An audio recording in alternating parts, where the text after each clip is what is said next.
Hi guys, welcome back to another episode of the Sugar Show. Today, Karan and I have with us a very, very special guest that we are very excited about. We have the amazing Dr. Eric Westman. So Dr. Eric Westman, for a lot of you will know, he has an extensive bio, which he is an associate professor of medicine at Duke University, and he is the director of Duke Lifestyle Medical Clinic. He was a past president for what used to be known as the American Society of Bariatric Physicians, but is now known as Obesity Medical Association. He is in 2010 was named the American Society of Bariatric Physicians Bariatrician of the Year for his work in advancing the field of obesity medicine as well as the society. He is also a recipient of the Society's Steelman-Seim Educator Award for the advancing the cause of healthcare through the education and teaching. He graduated from Stanford University, University of Wisconsin, University of Kentucky, and Duke University. He's board certified in internal medicine and obesity medicine and has a master's degree in clinical research with over 90 peer-reviewed publications to his name. He is also the co-author of A New Atkins for a New You, as well as the best-selling book Keto Clarity. Eric, welcome. Thanks, Emily. It's great to be here. Great to see you guys. We are very, very excited to have you on. As I've said to you in the past, Dr. Eric Westman is one of my heroes in the low-carb world, so we are very excited to have here. So I think a lot of people will know kind of your background, Eric, but you're obviously a conventionally trained medical doctor. So how did you get into the world of low-carb research and clinical work as well? Sure. Well, most doctors receive very little training in nutrition, and that was my case. I went through, some of the best universities for training in college and medical school and residencies, and we really weren't taught much about nutrition or how to help people lose weight. So it was in my clinical practice that I came across two of my patients who did basically the Atkins induction diet. This is now, for me, 15 years ago. And they did it, and they lost all this weight, and it clearly worked, but we had all of these lagging and concerns about the safety of it. And so Will Yancey and I here at Duke started to re-study the low-carb ketogenic diet, or keto, or LCHF, however you want to call it today, but we started to study it in regard to the safety of it. And so it was through patient care. I don't have any personal heroic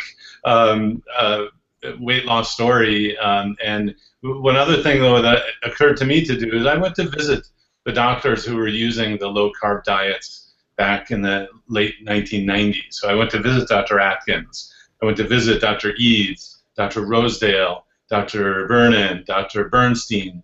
And it was clear to me that it wasn't just the Atkins diet. It wasn't just the, and then I learned about the Banting diet from 1863 in England and the UK, and then, of course, Banting now in South Africa. And so it all comes together under the same idea that cutting the carbohydrates lowers the insulin and has all these beneficial effects. But so I didn't go out and write a book. I mean, I'm on the New Atkins for a New You, and that's because the company hired 3 scientists to be authors on it, and we contributed to it, but it's not like it's our book. And I thought it was always a good idea to have a book with someone else's name on it, so that I wasn't. Well, you say I'm a hero. I have my heroes too. I mean, so I'm just. It's like a baton being passed through time. It's just the knowledge of it. So, but I guess when my brother says, here's my brother. He did studies to legitimize the Atkins diet.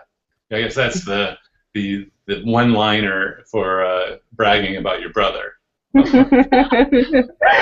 And when you went to go and meet with Atkins and look at this from a clinical point, did you go in with a bias at all? Did you think you were going to prove that it was actually unhealthy, what he was doing? Absolutely. For me, a lot of doctors are in that position right now. And for me, that happened 15 years ago, where I was skeptical, and we, in a methodical way, kind of like studying a new drug, we put some people on it, followed them for 6 months, see what happened, and then while that looked good, you don't sign off yet. You do randomized trials to compare results with other effective types of programs. So yeah, we were very skeptical. Although, you know, I sat in the office of Dr. Atkins and Jackie Eberstein, who still is a friend today. Of course, Dr. Atkins passed away about 13 years ago. Again, this time of year, there was a freak ice storm in New York City. But Jackie Eberstein is still in the game in terms of passing along the information about low-carb diets. And I sat in their offices and saw it work. But as a clinical researcher, I knew that wasn't enough for a couple of reasons. That they might not be able to see small, dangerous things, right? If not everyone comes back to them with the research accountability, you have to follow everybody. And also, they might have only seen the select group of people for whom it worked. So, you know, you might find the, I don't know, 1 in 1,000 person people for whom it responded. But it was more a question of safety and would it be applicable to lots and lots of people. And I mean, Emily, you're in probably the best position, having visited all of these places around the world, to say, you know, the research is the same around the world. It doesn't seem to matter what your genetic basis is, and it goes to the paleo hunter-gatherer idea, which, you know, has a lot of credence to it. Yeah, there definitely is, and I think coming on to that aspect of safety, because as health professionals, that's the query you get all the time, or the concern is people say, well, that's okay to follow, but it's bad for your heart, your cholesterol, your X, Y, and Z. And I think with your clinic now and what you do is, I mean, the amount of patients that you see is phenomenal. And I also had the amazing experience of shadowing with you last summer, which feels like a lifetime ago. But everyone still misses you. Oh, I still miss them. But you do see an abundance of different types of patients coming through, and no one is getting sick, quite obviously, on the contrary. So the one aspect I think to broach upon first is the cholesterol idea. And we hear time and time again that this is bad for your heart, and there's a lot of kind of controversy in some papers that have just been released in New Zealand recently. So how do you answer if someone says low carb is bad for your heart or bad for your cholesterol levels? Well, in all honesty, the long-term outcome studies haven't been done to say that it reduces or reverses heart disease, and actually that's not the claim. I mean, when you look at what the doctors who've used low-carb diets say, they just say it doesn't cause it. They don't say it doesn't.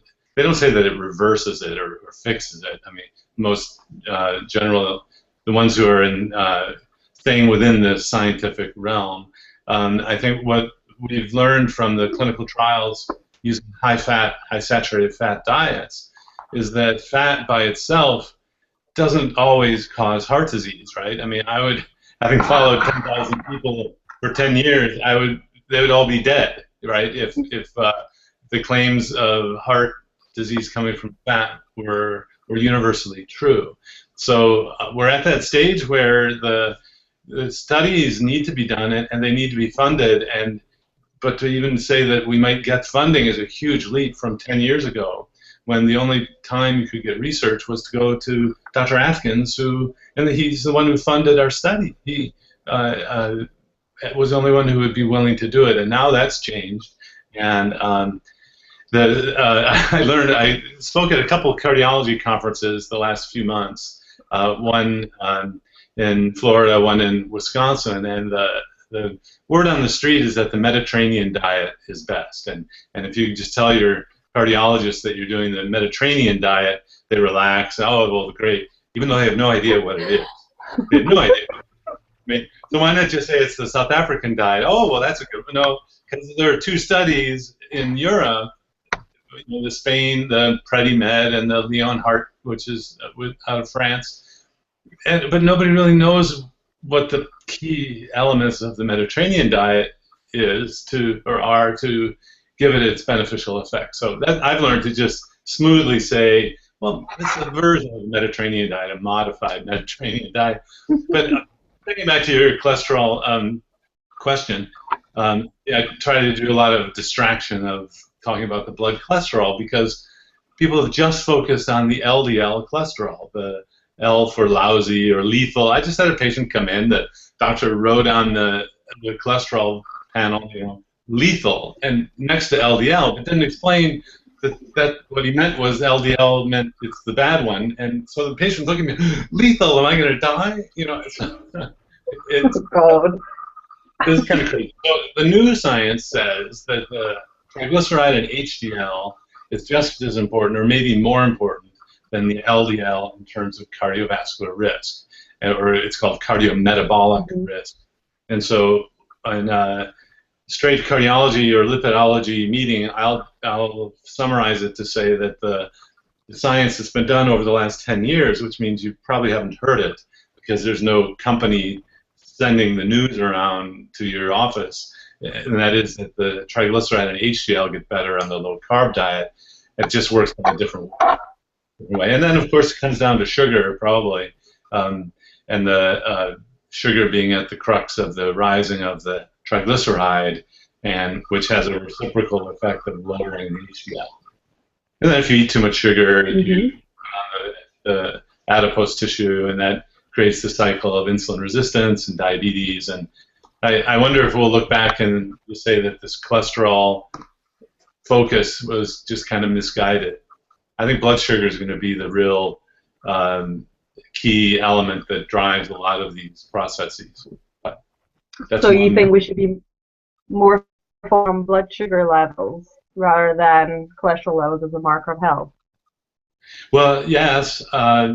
In general, if you're a carb burner, and you can tell your body what to burn by eating at different things.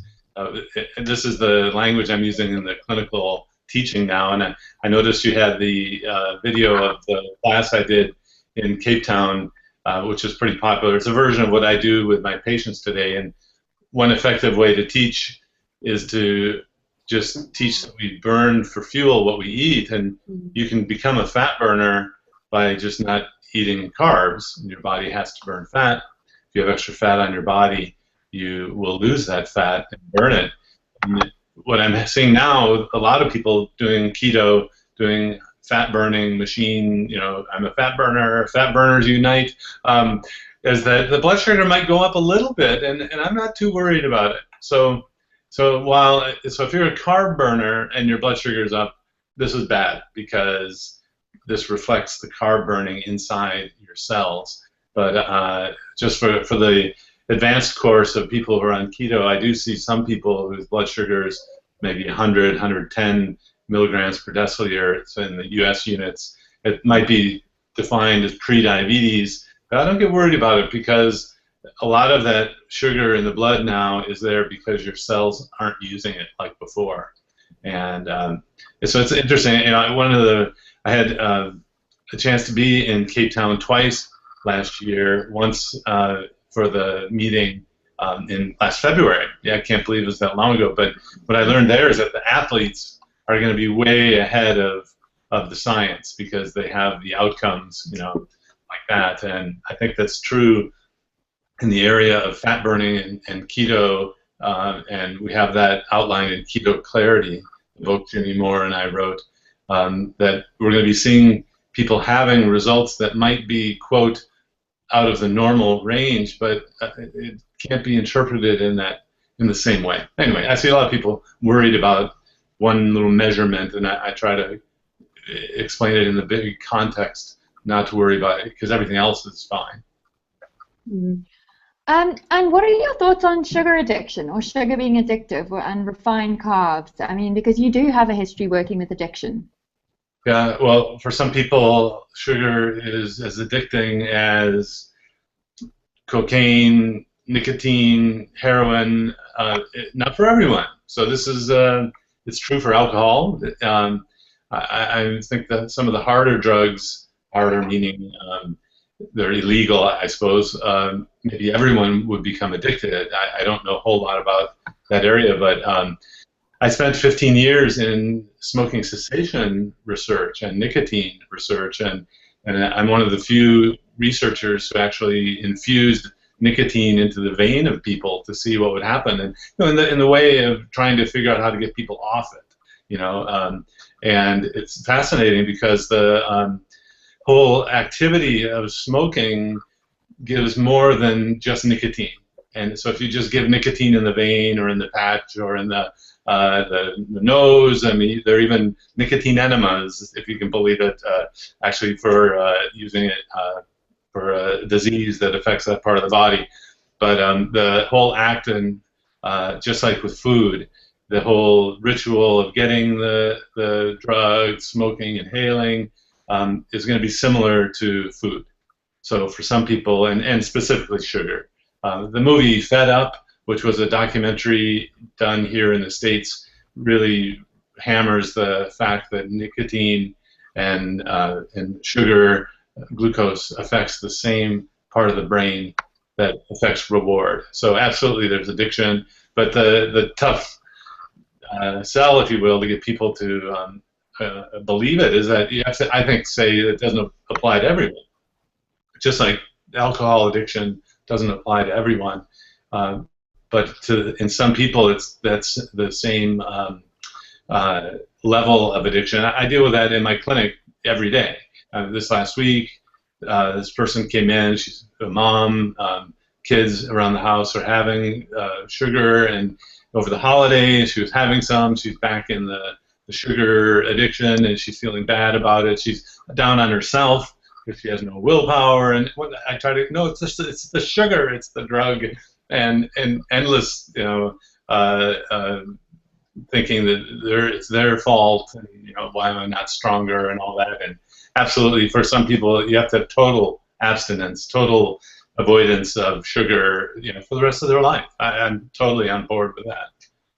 Absolutely. I mean, we do the whole abstinence model, but I know that you allow people to have sweeteners on your program. So I just want to know, do you believe that having sweeteners would trigger those cravings because the brain can or cannot distinguish between real and fake sugar, or what's your view on that? Yeah, well, it's a compromised position. Like we've had to use for other drugs things like methadone or Suboxone maintenance to get people off the more addictive drug. So in our particular, I think it's an environmental thing.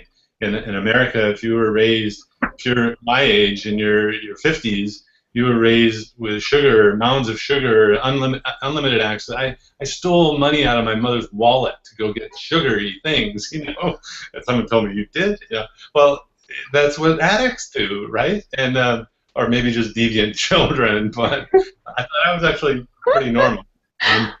So, and we get into debates with our Swedish colleague Andreas Enfeldt, and maybe Karin, maybe your experience, but here the sweet tooth is so strong that most people can't get off sugar without sugar-free things at first. So that's my position, to allow it at first, but then let it whittle away. It becomes less rewarding. But getting to your other point about, there was a study that came out last year. If people have sugar-free things, they just have more sugary things.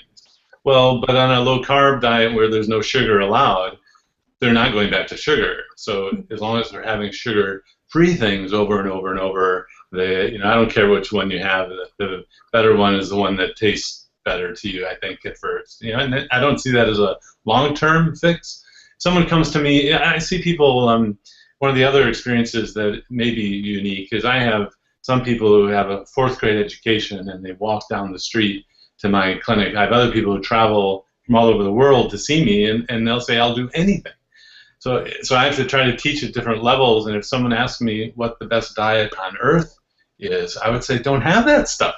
We really don't know what sucralose and aspartame, we don't know what they do, and they haven't been well studied. Why would you have that? And people hear that, and I think there are some people who are in the low carb world or LCHF world who are trying to teach the perfect diet, and that's great. And I think that's where my approach is very pragmatic, maybe a stepwise approach, and that first approach I use gets misinterpreted as the end game. So I think we're all saying the same thing. It's just that when you're having this sweet sugar-free things and having those all over and over, you're not going back to sugar.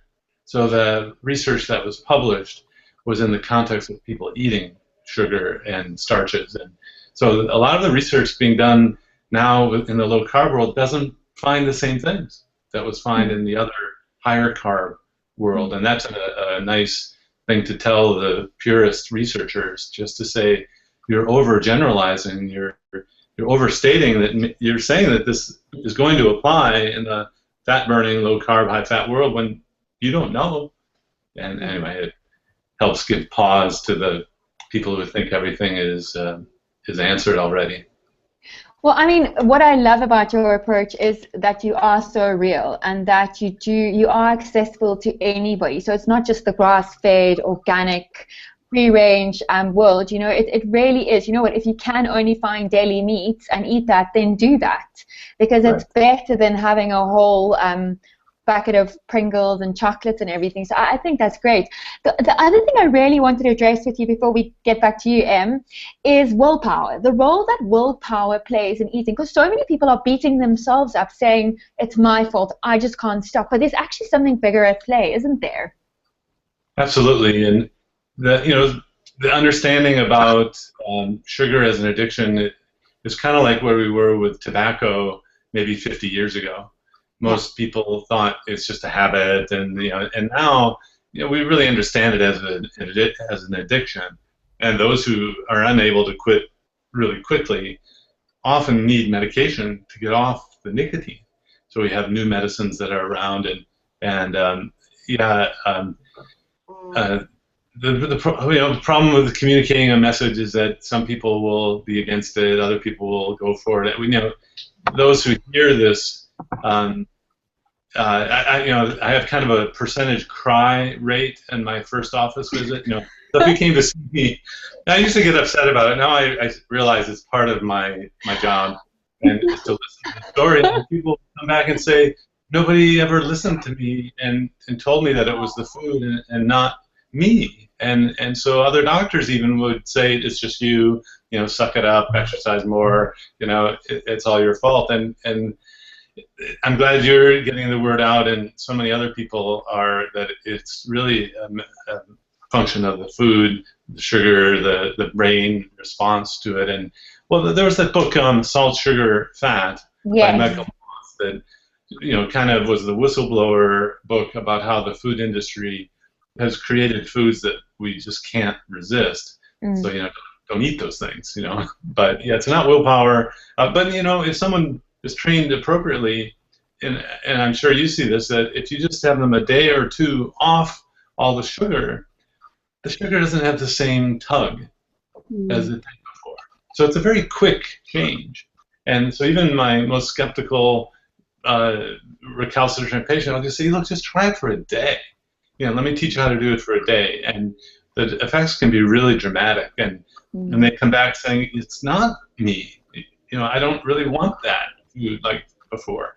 But it took me 10 years as a sugar junkie to get off jelly beans at Easter. So we have times of holidays where all this food comes out, and these little sugar bombs, not unlike the what was it, candy corn, Emily? Candy corn. I was waiting for you bringing that up.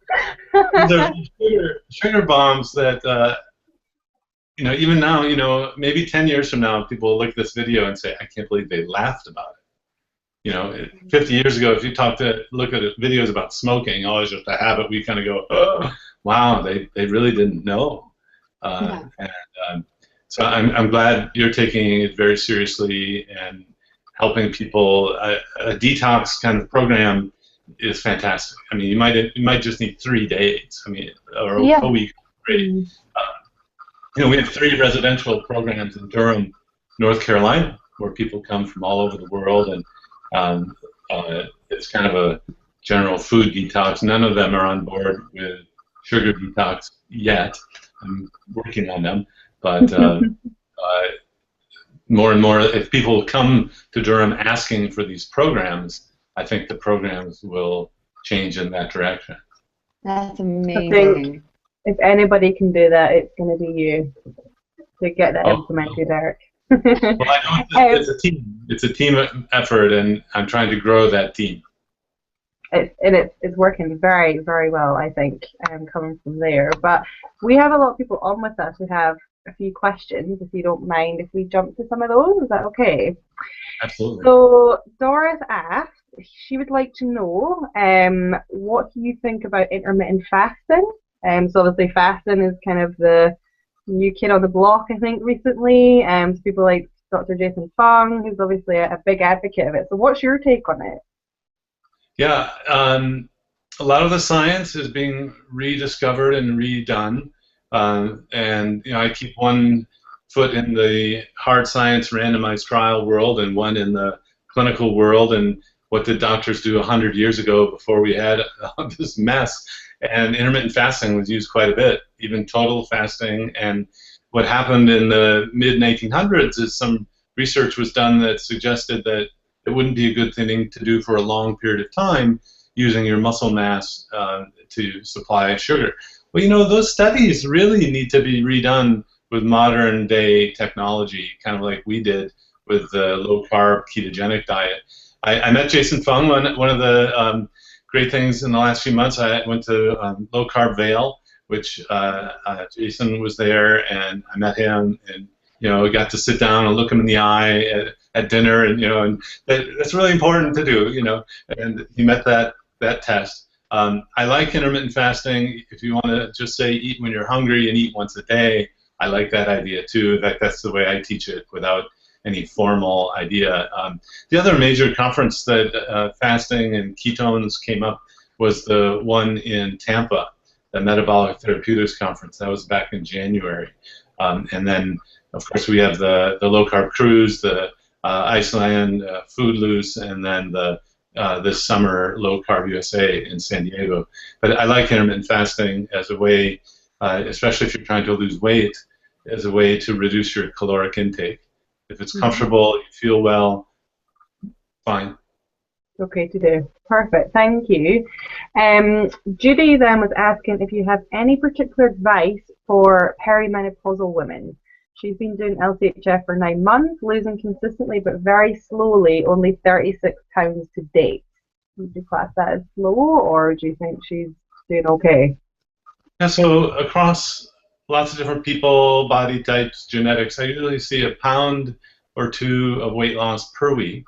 If someone is doing it very strictly, no days of carbs on the weekends or birthdays, so a pound or 2 per week is what I would see. A lot of what I do in the clinic is to adjust expectations, and if someone is losing about that rate, I just say, be patient. Now, the strikes against you in terms of how fast you lose and how strict you have to be on the carbs are the older you are, the slower it will be, and the stricter you have to be.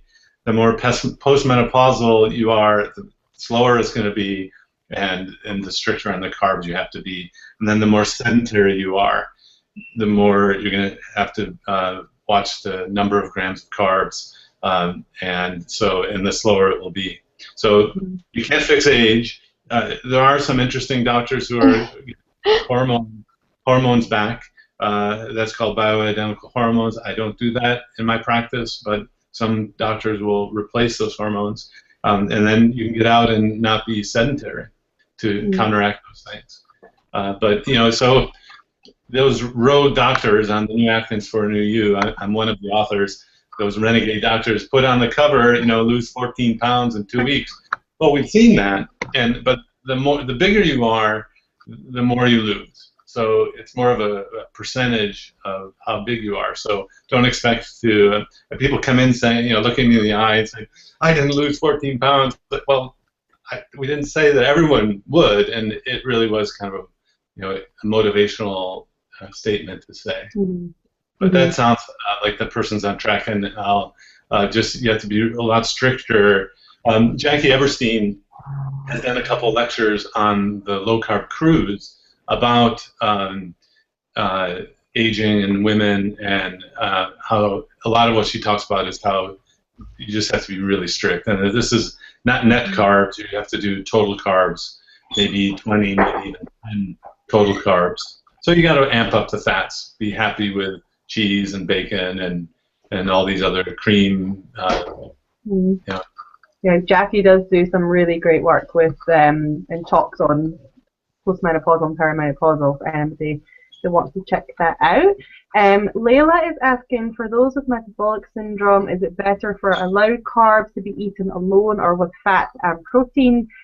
She's writing conflicting advice. Some promote eating fat with carbs to slow glucose absorption versus avoiding fats with carbs, as the insulin release would drive the glucose and fats into storage. So I guess, should people be eating their carbs with fat and protein? I think the consensus of the question.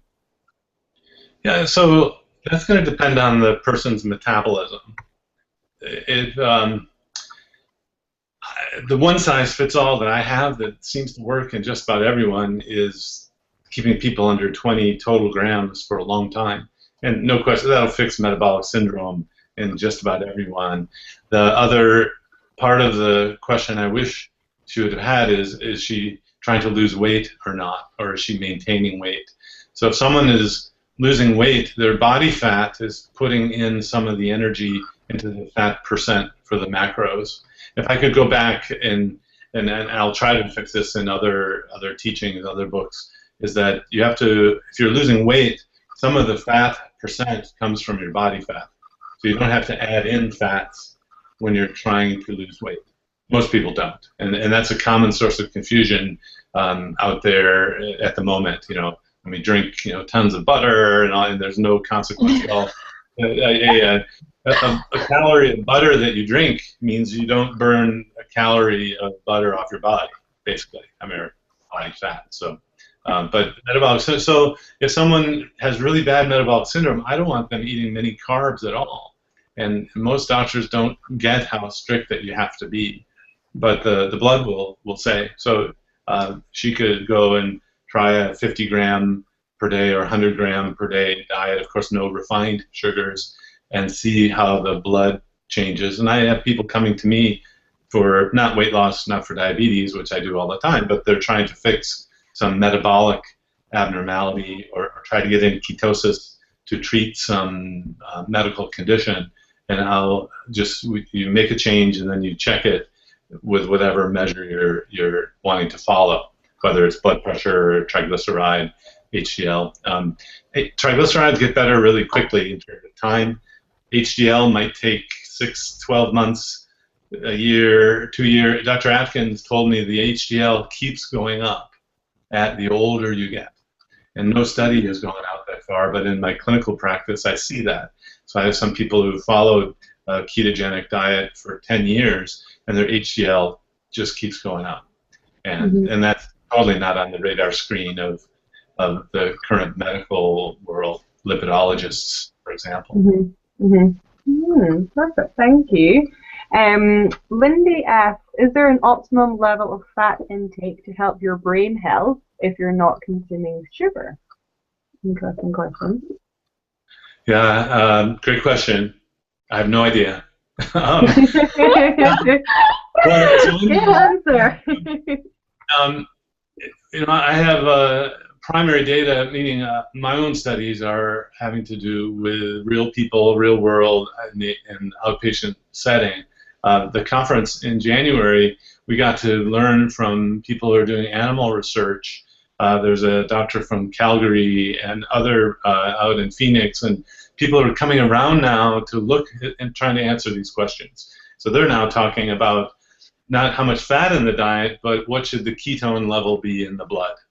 Wow. I mean, and I don't think it's ready for human prime time, if you will, but that's the direction that the animal researchers are going, that it may be a response to how high or how much, how many ketones and fats are being burnt. It may not be how much you eat, but what the effect is on your ketone level. Yeah, and I think it's going to be quite exciting to see where the research goes with that. Absolutely. So, a question is, do you think the keto diet could provide the metabolism some sort of a reset so it can deal with a higher load of carbs again? Well, again, I'm trying to simplify things. When you're keto, you're a fat burner. So you're burning fats that you eat, fat in your body. You're using ketones for where glucose used to be used, where you can use ketones. And it turns out that's most of the body cells. just about every cell in the body can use fatty acids, the fats, or ketones, which come from the fats. The fat as a fuel source is actually very, very efficient. You want lots of calories, and this means you don't have to eat much. So now, what does reset mean? If you're really fat burning and you always want to be fat burning, why would you want to reset to go back to carb burning? I don't understand the question. I know what the question is this keto thing is just weird and bizarre, and why would you ever want to do it more than a week or two? No, the research is saying you might not want to be a carb burner. In fact, to preserve your brain function and to live longer, you might really want to consider just being a fat burner. Whoa. So I understand that question. It doesn't make sense to me in this reset thing. I wonder if it's a fluid shift sort of thing where you can take off lots of water weight by lowering the insulin level, and then a lot of it just comes back. Again, the research there is pretty sketchy, and I don't really allow for I hear for a carb day or a cheat day. I don't think that's a good idea. So maybe even saying resetting your metabolism from switching to burning sugar to burning fat. I think that's a good way of that's what you're trying to do. That's what it will. Yeah. Awesome. I've got a question here from Facebook, and this is actually something that I'm quite hectic about, is the use of the supplements that you buy in the shop that have these great marketing campaigns. And this one specifically is about you can buy pills like raspberry ketones. How do they work? What do they do? And how do they work to get you into ketosis? Great question. I have no idea. I've never really seen. I've never seen a study on raspberry ketones. You're terrible. They sell them in Walmart on the aisles, and you can buy like 2 for like $5, and they are horrible.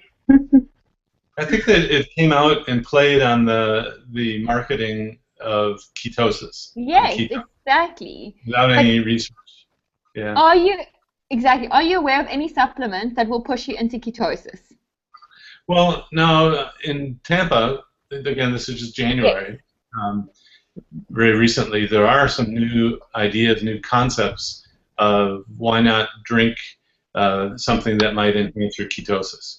So the Keto OS product, the Quest is there showing low-carb, keto-friendly bars. And then I'm involved with a company called Adapt Your Life, where we're creating products that will keep you low and may enhance ketone levels.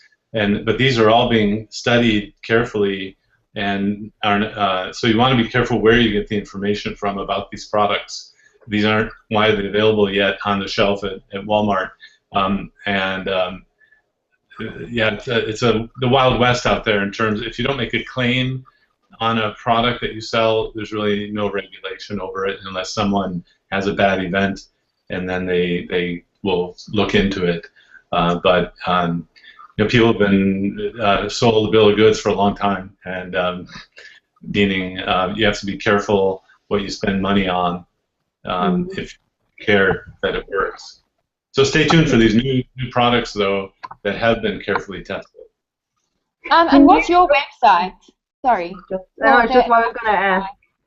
Yeah, so adaptyourlife.com is the website that gives free information about low-carb diets in general, low-carb, high-fat diets. And it really was the brainchild of Glenn and Yael Finkel and myself to how do we get, now that the science really is done to a certain level, how do we get the message out? So let's create a free website that gives free information, high-quality videos, and then also provides products. And we have lots of them in development, some of them on sale now in South Africa and in the US, and that's adaptyourlife.com. You can only get these products now online, and although they're in a couple stores in South Africa. It's not a huge market at the moment. It's huge for those who understand what it is. But there are more and more doctors in the U.S. who are wanting to sell these kinds of products in their office, And I think that's going to be the model that we use, to try to only let them be available and used by people who really understand them. So it would make no sense to have a Keto OS, a Quest Keto bar, if you're a sugar burner all day long. I mean, the companies would be happy to have you buy them, but it's really not going to help your fat burning if you're a sugar burner, right? And Eric, what are the products from Adapt Your Life? Just as people Well, want Adapt to Your know. Life, yeah, it started with the bars that, again, Karen, it allows a little sweet treat that so many people think they need. They don't, but they need it, as at least in transition.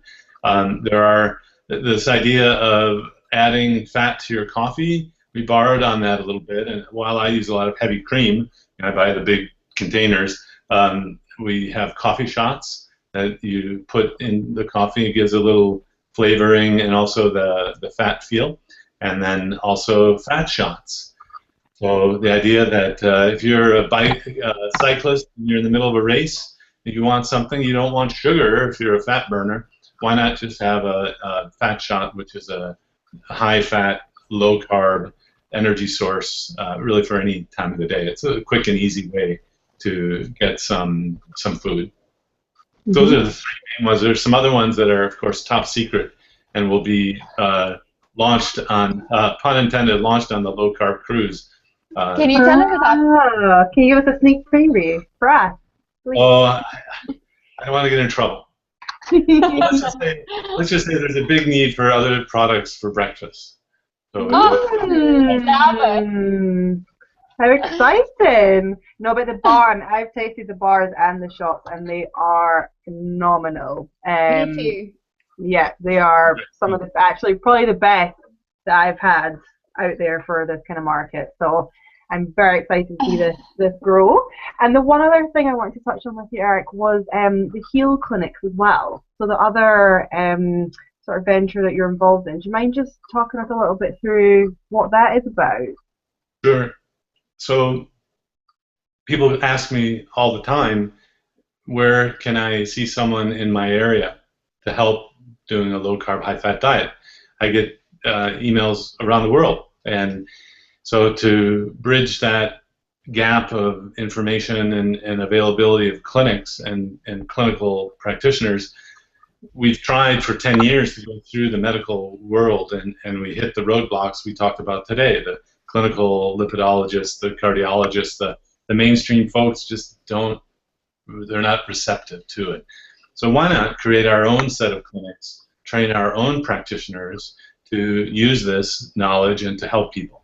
It's like coming up with a new computer like Apple, when IBM, everyone knows IBM's everything, and we don't. Why do we need another computer? Well, it's just another way to go about it. And in fact, the low carb, high fat now is to that level of implementation, and so the Heal clinics is the idea of creating clinical locations around the country at first and then around the world where people can get high quality, low carb, high fat information from practitioners who know how to take you off the medications safely that the mainstream medical world puts you on. So I kind of see it as a relief. We need to create relief disaster practitioners to stop this epidemic of diabetes and obesity. So we need to train people now, and this is one way to do it without medications. So I'm really excited about that, and this last year really has been a fundraising year, and it went really well.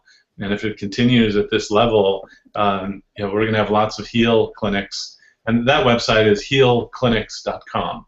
Heal Diabetes and Medical Weight Loss Clinics. So a lot of doctors, as president of the Obesity Medicine Association, most doctors in our country will put you on a pill and then give you good food, but they don't have to focus on the food much because the pill suppresses the appetite. With the Heal clinic model, Heal Care, it borrows on LCHF a lot. And so if you're really strict on the diet, the appetite goes down so much, you don't even need the pills. I love that. Other doctors like it too, because many of our patients come in already on 10 pills for the diabetes, the high blood pressure. So my background is internal medicine, obesity medicine, and we'll see. I mean, if there's a demand for it, and right now it's a company that takes investments and gives you stock for it. So if you're excited about helping push the direction of low carb, it lifts low carb up, but it also gives diabetics some other alternative than just the pills and needle approach that the medical mainstream is focusing on. Amazing. We will link to all of those as well, so for people that want to go and check those out, so it's Adapt Your Life and Heal Clinics. Just before we wrap up, Eric, we're conscious of your time. There is some amazing comments coming in for you, and I wanted to read some of them to you. So Judy says that, I just want to thank you for the work that you do. I know not only have you changed my life, I believe you have saved it. And I know you get a lot of people around the world saying that. So, but Emily, isn't that what doctors are supposed to do? Yeah, that is what doctors are supposed to do. I know. But as you said, and I've seen it firsthand, is that, you know, a lot of doctors don't listen, and you definitely do. And I mean, again, I can honestly say that I think I even took for granted work that you do in your clinic day in, day out. I mean, you are so busy, it's unbelievable, and you just have so much time for these people that it is remarkable. So I know I can say that for a lot of these people. And Rita has called you 007 Westman. So there you go. You're the James Bond of the low carb world. I love those movies. That's funny. So the one question that we ask everyone just to finish up, what would you say are your top 3 kind of tips, if you like, for living a sugar-free life? Yeah, it's being honest with yourself about how your body and brain responds. Denial can be really, really powerful, and so being honest, knowing that it's safe to cut sugar out. There's still a lot of misunderstanding about that, and I think clinically, you know, if you're doing it and you're having effects that are positive, the most common mistake I see is people don't stay low enough on the carbs long enough. People reintroduce carbs too soon and then assume it doesn't work anymore. So that's another main theme of programs that are going to be really trained in this area, that you may have to keep the carbs lower than you think, longer than you think. I mean, especially if you're dealing with sugar addiction, pure addiction, you're going to have to stay away all your life. If you're trying to lose 200 pounds, and you want to go back to carb eating later, this is a couple of year endeavor that you're on. So I guess the fourth thing is you want to make sure you're eating fun things, fun, tasty, lots of food. It doesn't have to be depriving in any way. And I've seen great books and cookbooks by you guys that provide people with ways to eat in a sugar-free way that's really tasty. That's an amazing way to end it. Well, thank you so much for your time. This has been one of my favorite ones to date. So, Karen, do you have anything else you want to add? Just that this has been my favorite webinar so far, and I cannot tell you how much you've inspired me and how you've been such a support and so amazing and always so open with your knowledge and care and just being there. So you are amazing. What you're doing is amazing. If we can help in any way to raise funds or do anything for you, we are here for you. And thank you for taking the time today. It has been such an honor to chat to you. You're very welcome. Awesome, guys. So thank you, everybody, for tuning in. The replay will be available for you to check out. I have also posted all those links to Heal Clinics and Adapt Your Life, so go check it out. And we will be having another webinar with Dr. Jason Fung on Wednesday, so stay tuned and join us then. Bye.